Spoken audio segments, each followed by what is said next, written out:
প্রথমে লেখো পরমাণু মডেল। প্রথমে আমরা পড়াবো কি বলবো তো ভাই, রাদারফোর্ড পরমাণু মডেল। ঠিক আছে, রাদারফোর্ড পরমাণু মডেল কত সালে দেওয়া হয়েছে বলো তো ভাই? 1911 সালে দেওয়া হয়েছে, তাই না? রাদারফোর্ড পরমাণু মডেল কত সালে দিছে এটা? এমসিকিউ 1911 সালে। এর কিছু কিছু সমস্যা এবং সীমাবদ্ধতা আছে, যার ফলে এনার ঠিক 2 বছর পরে 1913 সালে বোর আর একটা পরমাণু মডেল দিছে। মোটামুটি কিছুটা বোঝা গেছে, অনেকটা সংশোধন করে। ঠিক আছে, তাহলে আমরা প্রথমে দেখবো রাদারফোর্ড পরমাণু মডেলে। দেখো এরকম রাদারফোর্ডের পরমাণু মডেল, কেন্দ্রে একটা নিউক্লিয়াস আছে, মনে করো এরকম টাইপের একটু লেখা। এই যে সাইডে কেন্দ্রে একটা নিউক্লিয়াস আছে, এটা মনে করো নিউক্লিয়াস। ঠিক আছে, একে কেন্দ্র করে এভাবে মনে করো ইলেকট্রন এবং স্পাইরালভাবে ঘুরতেছে। এটাই হচ্ছে রাদারফোর্ড কি বলতো ভাই? পরমাণু মডেল। ঠিক আছে, রাদারফোর্ডের পরমাণু মডেল 1 নম্বর লেখো। 1 নম্বর লেখা হচ্ছে পরমাণুর একটি কেন্দ্র আছে। কি আছে? পরমাণুর একটি কেন্দ্র আছে। পরমাণুর একটি কেন্দ্র আছে। ঠিক আছে, আচ্ছা, পরমাণুর একটি কেন্দ্র আছে, তার এর নাম কি বলতো ভাই? এই কেন্দ্রের নাম হচ্ছে নিউক্লিয়াস। ঠিক আছে, এই কেন্দ্রের নাম, এই কেন্দ্রের নাম নিউক্লিয়াস।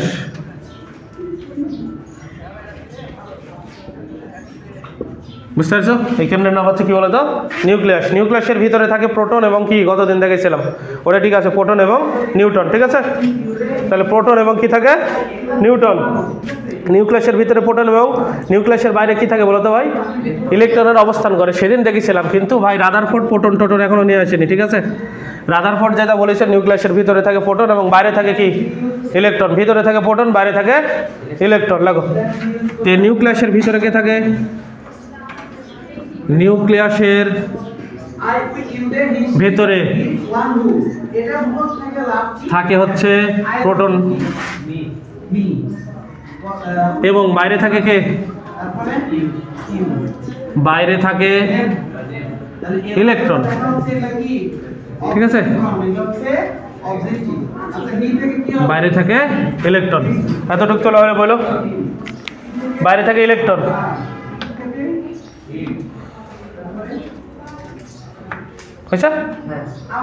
এই করছে কি, এই প্রথমে রাদারফোর্ড যিনি উনি বলছেন হচ্ছে এই যে ইলেকট্রনের ভর ইনি ধরেছেন হচ্ছে ভর শূন্য। কি থাকে? আর পরমাণুর সমস্ত ভর বহন করে কে বলো তো ভাই? প্রোটন আর কি নিউট্রন। প্রোটন আর কি নিউট্রন। বুঝতে পারছো? দেখো পরমাণুর ইলেকট্রনের ভরকে, ইলেকট্রনের ভরকে ভর শূন্য ধরা হয়। ভর শূন্য ধরা হয় এবং পরমাণুর সমস্ত ভর, পরমাণুর সমস্ত ভর নির্ভর করে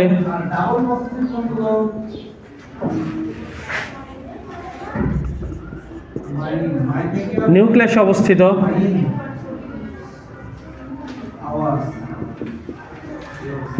অবস্থিত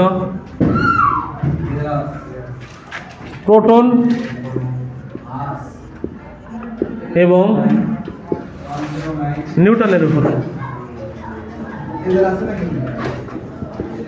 ঠিক আছে, এটা 1 নম্বর বলেছে রাদারফোর্ড। তোলা হলে বলো, এটা 1 নম্বর। ঠিক আছে, তাহলে আমরা দেখলাম পরমাণুর একটি কেন্দ্র আছে। এই কেন্দ্রের নাম হচ্ছে কি বলতো ভাই? নিউক্লিয়াস। এই যে এটা হচ্ছে নিউক্লিয়াস, এটা কিন্তু পজিটিভ। এটা কি বলতো ভাই? পজিটিভ। আর এই যে ইলেকট্রন থাকবে, এই যে এইভাবে ইলেকট্রন স্পাইরাল আকারে ঘুরতে থাকবে, এটা নেগেটিভ। ঠিক আছে, ভিতরে থাকবে কি? পজিটিভ, আর বাইরে যেটা ঘুরতে থাকবে সেটা হচ্ছে ইলেকট্রন নেগেটিভ। ইলেকট্রনকে ভর শূন্য ধরা হয়। পরমাণুর সমস্ত ভর নির্ভর করে কার উপর বলো তো? এই নিউক্লিয়াসে অবস্থিত প্রোটন এবং নিউট্রনের উপর। ঠিক আছে, 2 নম্বর বলেছে নিউক্লিয়াস অত্যন্ত ক্ষুদ্র। এটা প্রচণ্ড ক্ষুদ্র। কেমন ক্ষুদ্র জানো? পরমাণু যদি একটা ফুটবল মাঠ হয়, পরমাণু যদি একটা কি হয়? বিশাল বড় ফুটবল মাঠ, মনে করে গ্যালারি, সেখানে তুমি যদি একটা মার্বেল রাখো, মার্বেল বা সুস রাখো ওই মাঠে, সেটা হবে মনে করো কার সমান বলো তো ভাই? নিউক্লিয়াসের সমান। পরমাণুর তুলনায় নিউক্লিয়াস এত ছোট। বুঝতে পারছো? বোঝাতে পারছি? এই জন্য তিনি 2 নম্বর তত্ত্ব দিয়েছে। লাগো, 2 নম্বর দিয়েছে হচ্ছে নিউক্লিয়াস অত্যন্ত ক্ষুদ্র। এবং পরমাণুর বেশিরভাগ জায়গায় কি বলতো ভাই ফাঁকা। দেখো নিউক্লিয়াস অত্যন্ত ক্ষুদ্র, নিউক্লিয়াস অত্যন্ত কি বলতো ভাই ক্ষুদ্র, এবং পরমাণুর অধিকাংশ জায়গায় কি বলতো ভাই ফাঁকা। পরমাণুর অধিকাংশ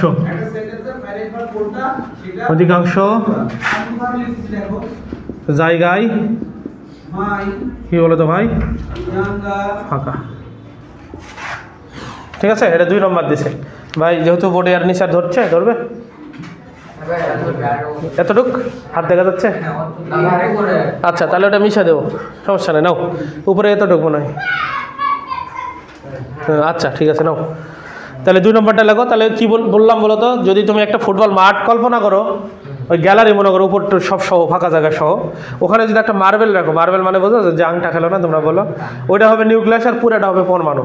তার মানে কি ডিসিশন নেওয়া হলো, নিউক্লিয়াস অত্যন্ত কি ক্ষুদ্র, নিউক্লিয়াস মানে যেই জিনিস পজিটিভ, এবং পরমাণুর অধিকাংশ জায়গায় কি ফাঁকা। এবার 3 নম্বর বলি।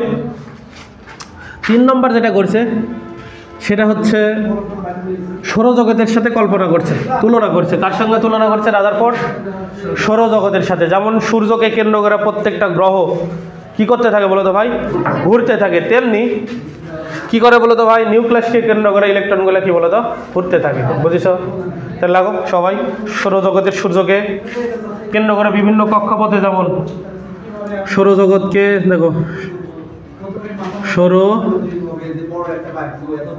জগতে সূর্যকে কেন্দ্র করে, সূর্যকে কেন্দ্র করে যেমন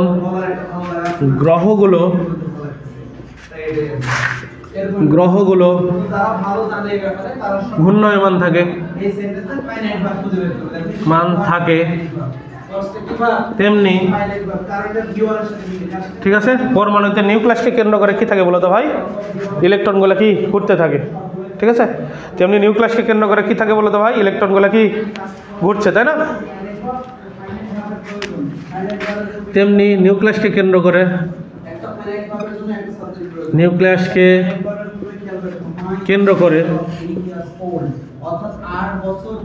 করে বিভিন্ন কক্ষপথে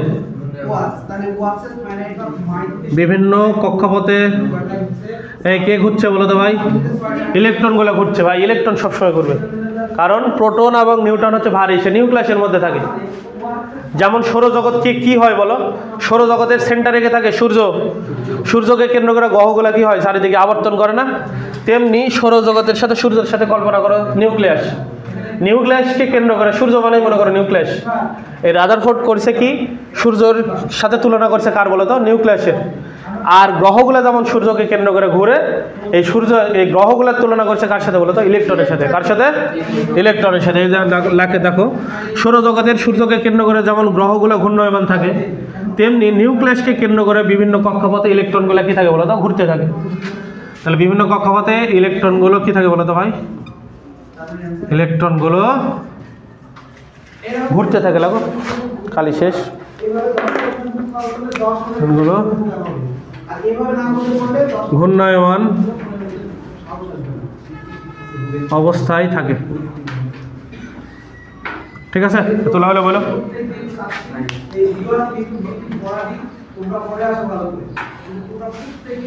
ঠিক আছে, এবার আরেকটা বলা আছে, গতদিন তোমাদের পড়াইছিলাম নিউক্লিয়াসে যতটা প্রোটন থাকে ঠিক ইলেকট্রনগুলো বাইরে কি ততগুলো ইলেকট্রন কি বাইরে ঘুরতে থাকে। যেহেতু প্রোটনের চার্জ এবং ইলেকট্রনের চার্জ সমান এবং বিপরীত, একই সংখ্যা যদি -5 আর +5 যোগ করো 0 হয়ে যায় না, তাই এটা হচ্ছে কি বলতো ভাই, পরমাণু কি থাকে বলতো, চার্জ নিরপেক্ষ। ঠিক আছে, যেহেতু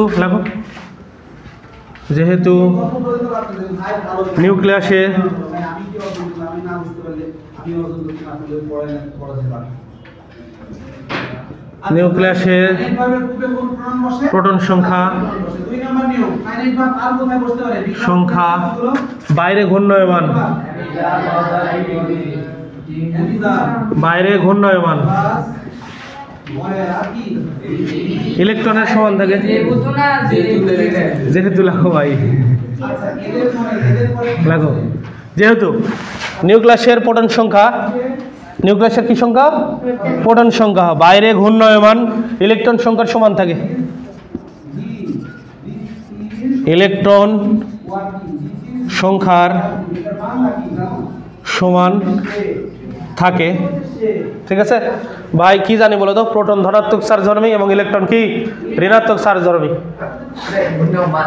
ঘূর্ণায়মান, হ্যাঁ ঘূর্ণায়মান, দেখো ঘূর্ণায়মান ইলেকট্রন সংখ্যার সমান থাকে, লেখা হয়েছে। এবং চার্জ একটার আরেকটার কি বলতো সমান এবং বিপরীত, এবং এদের চার্জ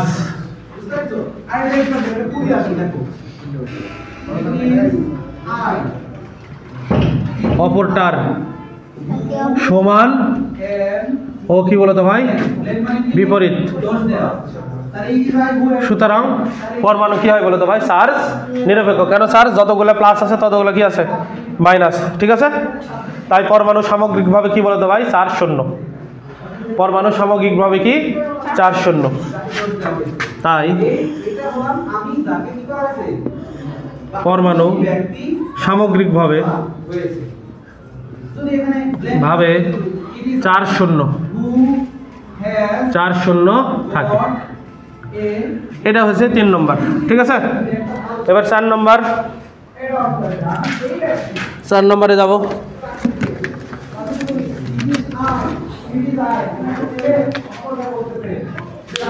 তোলা হলে বলো।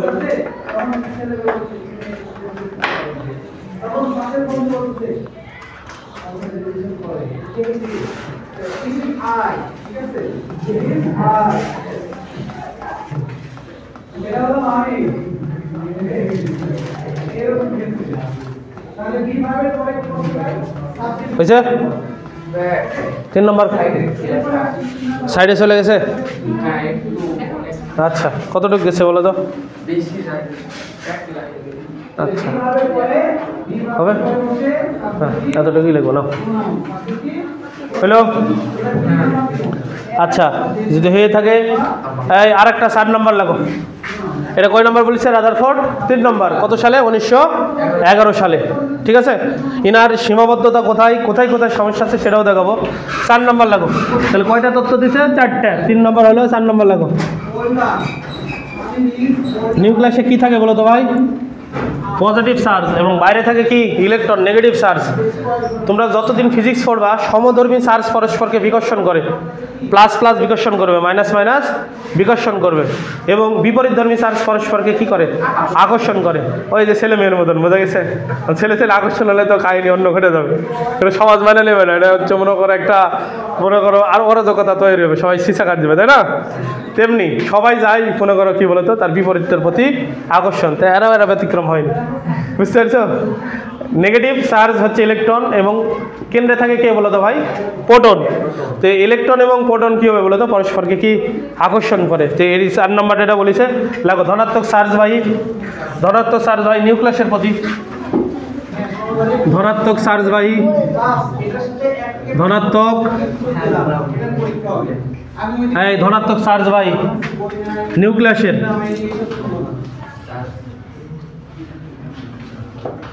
নিউক্লিয়াসের প্রতি ঋণাত্মক চার্জবাহী, ঋণাত্মক চার্জবাহী ইলেকট্রনের মধ্যে, ইলেকট্রনের মধ্যে বিশেষ এক ধরনের আকর্ষণ বল বিদ্যমান থাকে। বিশেষ এক ধরনের আকর্ষণ বল বিদ্যমান থাকে, ঠিক আছে? তাহলে ভাই পজিটিভের সাথে তো নেগেটিভেরই কি থাকবে? আকর্ষণ থাকবে না? সেটাকে বলো। কোনো জিনিস যদি, ফিজিক্সের নিয়ম হচ্ছে কোনো জিনিস যদি বৃত্তাকার পথে ঘুরতে থাকে তার কেন্দ্রমুখী বলের দরকার। কি দরকার? এই আকর্ষণ বলই হচ্ছে কেন্দ্রমুখী বলের যোগান দেয়, বুঝতে পারছো?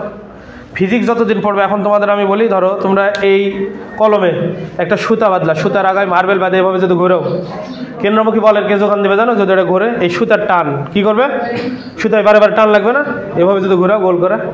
কিন্তু এখানে তো ভাই কোনো সুতা বাঁধা থাকে, বাইরে থাকে ইলেকট্রন, ভিতরে থাকে কি প্রোটন, অদৃশ্য একটা শক্তি থাকে। সেই শক্তি কি বলতো ভাই? এই যে আকর্ষণ বল বিদ্যমান থাকে, সেটাই কিসের যোগান দেয় বলতো ভাই? কেন্দ্রমুখী বলের যোগান দেয়। কেন্দ্রমুখী বল না থাকলে কখনো বৃত্তাকার পথে কোনো কিছু ঘুরতে পারে না। বোঝা গেছে? আচ্ছা, তাহলে লাগো, এই আকর্ষণ বল কি করে বলো ভাই? কেন্দ্রমুখী, এবং কেন্দ্রমুখী বলের কি দেয়? যোগান দেয়। তাহলে লাগো, এই আকর্ষণ বল, এই আকর্ষণ বল কেন্দ্রমুখী বলের যোগান দেয়, বলের যোগান দেয়। ঠিক আছে? আমি বই যা আছে তাই যে একজাক্ট লাগালাম তাই কোনো মানে না। ইন্টারমিডিয়েট দেখবা কেমিস্ট্রির বই 8-10টা রাইডারের আছে, বিভিন্ন জন বিভিন্নভাবে লিখছে। বুঝতে পারছো? যখন ইন্টারমিডিয়েট যাবো তখন দেখতে পারবা। তাহলে কে কেন্দ্রমুখী বলের যোগান দেয় বলো তো? সবসময় মনে রাখবে, আকর্ষণ বল কার কার? ইলেকট্রন এবং নিউক্লিয়াসের মধ্যে যে প্রোটন থাকে, ওই আকর্ষণ বলটাই কিসের যোগান দেয়? কেন্দ্রমুখী বলের যোগান দেয়। যেমন পৃথিবী যখন ঘুরে সূর্যের চারিদিকে, এখানে কেন্দ্রমুখী বল লাগে, সূর্য পৃথিবীকে সবসময় টানে, আকর্ষণ করে। ঠিক আছে? তেমনি কে করে বলো তো ভাই? তেমনি নিউক্লিয়াস কাকে আকর্ষণ করে বলো তো ভাই? ইলেকট্রনকে আকর্ষণ করে। বোঝা গেছে? তাহলে এখন লাগো, তাহলে এই কেন্দ্রমুখী বলের কি বলো তো ভাই? আকর্ষণ বল কেন্দ্রমুখী বলের কি দেয়? যোগান দেয়। যেমনটা কে করে বলো তো?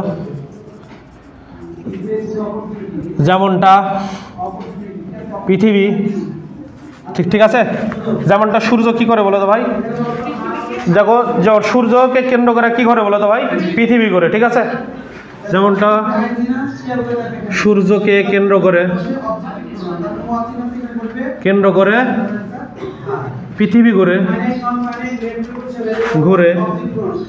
ঠিক নিউক্লিয়াসকে কেন্দ্র করে কে করে? নিউক্লিয়াসকে কেন্দ্র করে ভাই ইলেকট্রন ঘুরতে থাকে। ইলেকট্রন ঘুরতে থাকে। ঠিক আছে? এই হলো রাদারফোর্ডের পরমাণু মডেল। এই চারটাই দিয়েছিল, কিন্তু এই রাদারফোর্ডের পরমাণু মডেলের সীমাবদ্ধতা আছে। সেই সীমাবদ্ধতা সিম্পলে দেখাবো। কি কি? প্রথমে এমনি সারমর্ম বলে নিই, এই সীমাবদ্ধতা কি কি। ঠিক আছে?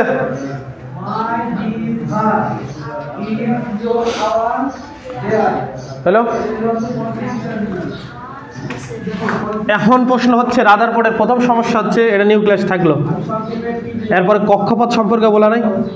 এরকম কক্ষপথ মনে করো সাপোজ বলা আছে, এই কক্ষপথের আকার গোলাকার হবে না হচ্ছে উপবৃত্তাকার হবে না মনে করো এরকম হবে। এই কক্ষপথের আকার এবং আকৃতি সম্পর্কে কি দিতে পারেনি? কোনো ধারণা দিতে পারেনি। এটাই হচ্ছে রাদারফোর্ড পরমাণু মডেলের প্রথম সীমাবদ্ধতা। ঠিক আছে? তোমরা হেডিং দাও, রাদারফোর্ড পরমাণু মডেলের সীমাবদ্ধতা। বোঝা গেছে? সীমাবদ্ধতা মানে বোঝো তো, এর ঝামেলা কোথায় কোথায় আছে, কেন এটা হওয়া সম্ভব নয়, এটাই সীমাবদ্ধতা, বাধা। ঠিক আছে? তাহলে লাগো রাদারফোর্ড পরমাণু মডেলের কি বলতো ভাই? সীমাবদ্ধতা লাগো। তো প্রথম সীমাবদ্ধ কি ভাই বলতো? এই যে ইনি যে বলেছে যে বাইরের কক্ষপথে কি করে? ইলেকট্রনগুলো ঘুরে না? এই ভিতরে কি থাকে বলতো ভাই? প্রোটন। আর বাইরে ইলেকট্রনগুলো কি বিভিন্ন কক্ষপথে ঘুরে না? এই ইলেকট্রনগুলো যে কক্ষপথে ঘুরে, এই কক্ষপথের কেমন হবে আকার আকৃতি এর সম্পর্কে কোনো কি দিতে পারেনি, কোনো ধারণা দিতে পারেনি। কে পারেনি বলতো ভাই? এটা রাদারফোর্ড। বুঝতে পারছো? তাহলে আমরা লিখতে পারি হচ্ছে সীমাবদ্ধতা। লাগো, সীমাবদ্ধতা। ঠিক আছে? তো সীমাবদ্ধতার লাগো ভাই 1 নম্বর লাগো, সীমাবদ্ধতা। ঠিক আছে? এই মডেলের ইলেকট্রনগুলোর যে কক্ষপথ, এই মডেলের ইলেকট্রনগুলোর কক্ষপথ গুলোর কক্ষপথের আকার আকৃতি সম্পর্কে রাদারফোর্ড কি দিতে পারেনি বলতো ভাই? কোনো ধারণা দিতে পারেনি। বোঝা গেছে? তাহলে এই মডেল ইলেকট্রনের কক্ষপথের আকার আকৃতি সম্পর্কে কোনো ধারণা দেওয়া হয়নি।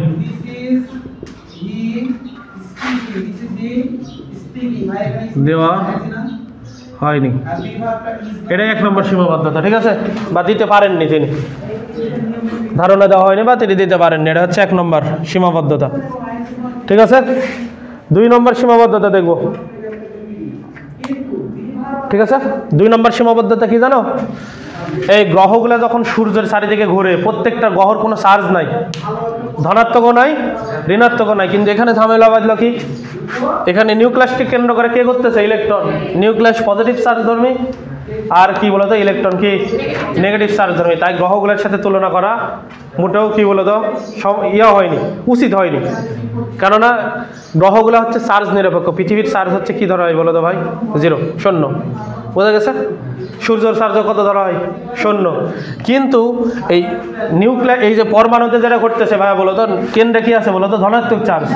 এবং একে চারিদিকে কে ঘুরতেছে বলো তো? একে কেন্দ্র করে ইলেকট্রনগুলো কি চার্জ জন্মে বলো তো? নেগেটিভ চার্জ জন্মে। এটা হচ্ছে দ্বিতীয় সীমাবদ্ধতা, বুঝতে পারছো? তো দ্বিতীয় সীমাবদ্ধতা লাগো। সৌরজগতের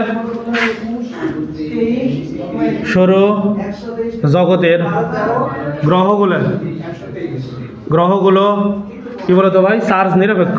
সংক্ষেপে লাগো, চার্জ কি নিরপেক্ষ, কিন্তু পরমাণুর নিউক্লিয়াসে কে থাকে? প্রোটন। ঠিক আছে, কাল তো তোমাদের পড়ালাম নিউক্লিয়াসে থাকে প্রোটন আর নিউট্রন। নিউট্রন চার্জ নিরপেক্ষ, কিন্তু প্রোটন চার্জ কি ধনাত্মক, তার মানে নিউক্লিয়াস কি হবে? ধনাত্মক। তো এই জন্য লিখলাম চার্জ নিরপেক্ষ, কিন্তু পরমাণু নিউক্লিয়াস এবং নিউক্লিয়াস চার্জ নিরপেক্ষ লাগো তো ভাই, আজকে এত বানানো হচ্ছে কেন? নিরপেক্ষ লাগো, নিরপেক্ষ। সৌরজগতের গ্রহগুলো চার্জ নিরপেক্ষ, পরমাণু নিউক্লিয়াস এবং ইলেকট্রন যথাক্রমে ধনাত্মক এবং ঋণাত্মক চার্জ ধর্মী।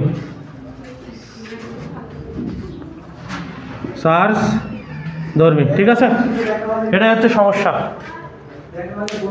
তাহলে চার্জযুক্ত বস্তুর সাথে চার্জবিহীন বস্তু তুলনা করা যাবে? এটা একটা ঝামেলা না? তাহলে এখানে কি করা হয়েছে বলো? চার্জযুক্ত বস্তুর সাথে চার্জবিহীন বস্তুর কি করা হয়েছে? তুলনা করা হয়েছে। তুলনা করা যাবে না, এটা লিখলে লিখবা, না লিখলে না লিখবে, সমস্যা নাই। ঠিক আছে, তাহলে এখানে তুমি লিখতে পারো চার্জযুক্ত বস্তুর সাথে, এখানে চার্জযুক্ত বস্তুর সাথে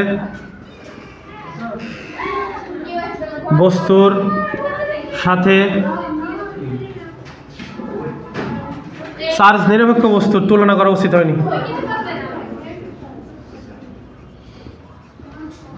বস্তুর তুলনা করা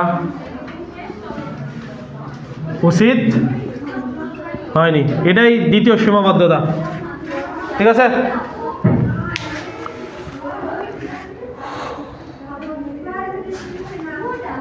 তাহলে দ্বিতীয় সীমাবদ্ধতা গ্রহগুলো ছিল, তুমি যদি সিম্পল এটা ভুলে দাও এভাবে লিখবা, নিজের মতো করে লিখবে। এটাই যে লিখতে হবে এমন কোনো কথা নাই। গ্রহগুলো ছিল চার্জ নিরপেক্ষ, কিন্তু নিউক্লিয়াস আর ইলেকট্রন কি চার্জযুক্ত। তো একটা চার্জবিহীন বস্তু একরকম হবে, আর চার্জ ছাড়া একরকম হবে না, তাহলে তুলনা করা তো একটা ঝামেলা, তাই না? 3 নম্বরে আসি এবার। যদি ইলেকট্রন, এই মনে করো একটা পরমাণুতে একটা ইলেকট্রন থাকে, সেটা যদি হাইড্রোজেন হয়, কিন্তু হাইড্রোজেন যখন পার হয়ে চলে গেল, হিলিয়াম, নিয়ন, আর্গন, ক্রিপ্টন, জেনন যতগুলো আছে মনে করো, সোডিয়াম, পটাশিয়াম, রুবিডিয়াম, ঠিক আছে, ফ্রান্সিয়াম, যত যা আছে যেগুলো আছে, ম্যাগনেসিয়াম, ক্যালসিয়াম, এদের একের অধিক ইলেকট্রন আছে। আর আরেকটা সীমাবদ্ধতা এই মডেলে হচ্ছে একের অধিক ইলেকট্রন পরমাণুতে কীভাবে বিন্যস্ত থাকবে এই ধারণা নিয়ে দিতে পারেন। যদি একের অধিক হয়, 2টা, 3টা, 4টা, 5টা, 10টা ইলেকট্রন যদি হয়, এই পরমাণুতে ইলেকট্রনগুলো কীভাবে বিন্যস্ত থাকবে সেই তত্ত্ব কি, সেই ব্যাখ্যা কে দিতে পারেনি বলো তো ভাই? রাদারফোর্ড পরমাণু মডেল দিতে পারেনি। 3 নম্বর লাগো, মিশে দিলাম। ঠিক আছে, বুঝতে পারছো তো? 1 গেল, 2 গেল, 3 নম্বর। হাই হাই, ওখানে দাঁড়ায় আছো, স্মাইল একদম কিসের আপনার?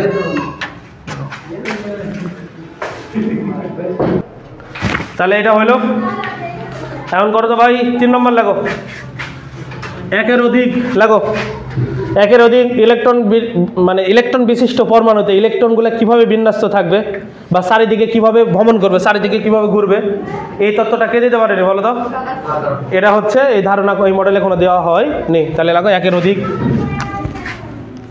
একের অধিক,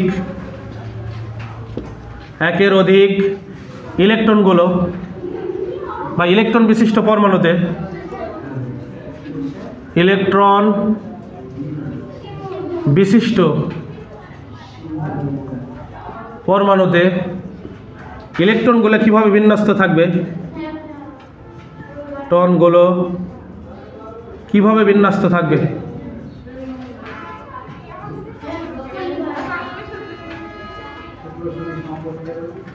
বিন্যস্ত থাকবে এবং কিভাবে চারিদিকে ঘুরতে থাকবে,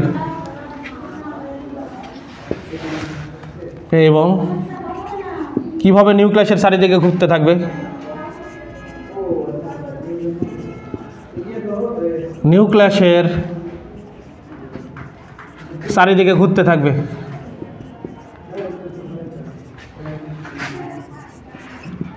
ঘুরতে থাকবে।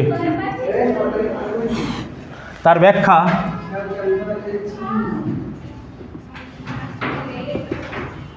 ব্যাখ্যা এই মডেলে দেওয়া হয়নি, হ্যাঁ।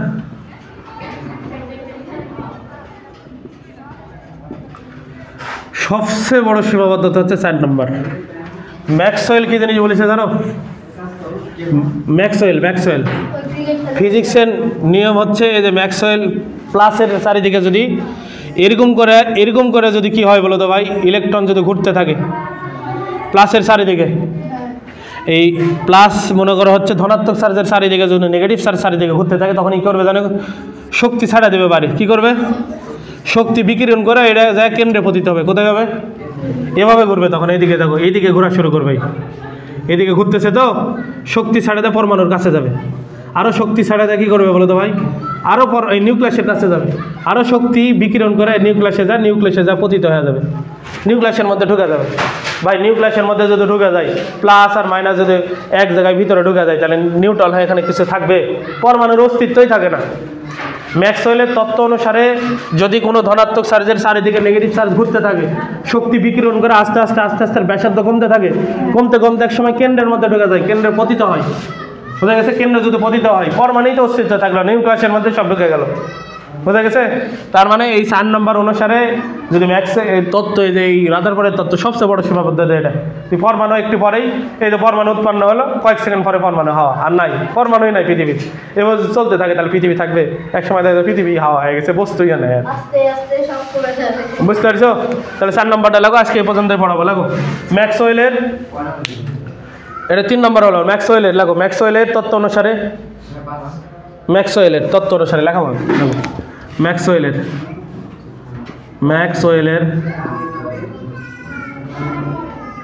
তত্ত্ব অনুসারে, ঠিক আছে, ইলেকট্রন নিউক্লিয়াসের চারিদিকে ঘোরার সময়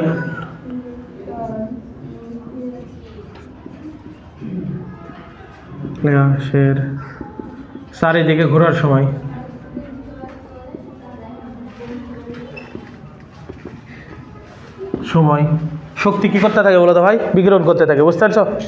বা শক্তি হারাতে থাকে, ক্রমাগত কি করতে থাকে? শক্তি হারাতে থাকে।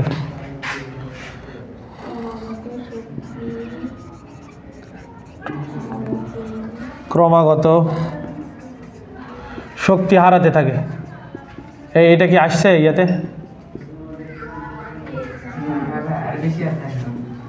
হ্যাঁ, আচ্ছা, উপরে লিখি তাহলে। ক্রমাগত শক্তি কি থাকে? হারাতে থাকে। এবং কি হয় বলো তো ভাই? ইলেকট্রনের ঘূর্ণয়ন পথ আস্তে আস্তে কি হয়? ছোট হয়ে আসে, আস্তে আস্তে কোথায় চলে যায়? কেন্দ্রের মধ্যে ঢুকে যায়। ইলেকট্রনের ঘূর্ণয়ন পথ ক্রমাগত কি হয়? ছোট হয়ে আসে, ঠিক আছে? ইলেকট্রনের ঘূর্ণায়ন পথ ক্রমাগত কি আসে? ছোট হয়ে আসে। ছোট হতে হতে এক সময় কি হবে বলো তো ভাই? নিউক্লিয়াসের মধ্যে ঢুকে যাবে, মানে নিউক্লিয়াসে যাবে, পড়ে যাবে না ধুম করে। তার মানে কি? পরমাণুর অস্তিত্বই বিলীন হয়ে যাবে। বুঝতে পারছো? ছোট হয়ে আসে এবং নিউক্লিয়াসে কি হবে বলো তো ভাই? পতিত হবে। নিউক্লিয়াসে পতিত হবে। ঠিক আছে? ফলে পরমাণু কি হবে বলো তো? বিলুপ্ত হয়ে যাবে না? ফলে পরমাণু থাকবে, মানে এই যে তথ্য দিচ্ছে, ইনি যে তথ্য দিচ্ছে সে অনুসারে পরমাণু বিলুপ্ত তথ্য দিচ্ছে। পরমাণু বিলুপ্ত তথ্য দিলে একসময় সবই হাওয়া হয়ে যাবে। পরমাণু দেয় তো সব গঠিত, অনুপরমাণু, তাই না? তো নিউক্লিয়াসে পতিত হবে, ফলে কি বলতো? পরমাণুর কি বিলুপ্ত ঘটবে, বিলুপ্ত ঘটবে। এটা তো হওয়া যাবে না, এই সবচেয়ে বড় সীমাবদ্ধতা, ঝামেলা এখানে। তাহলে ম্যাক্সওয়েলের তত্ত্ব অনুসারে রাদারফোর্ডের কি বলতো?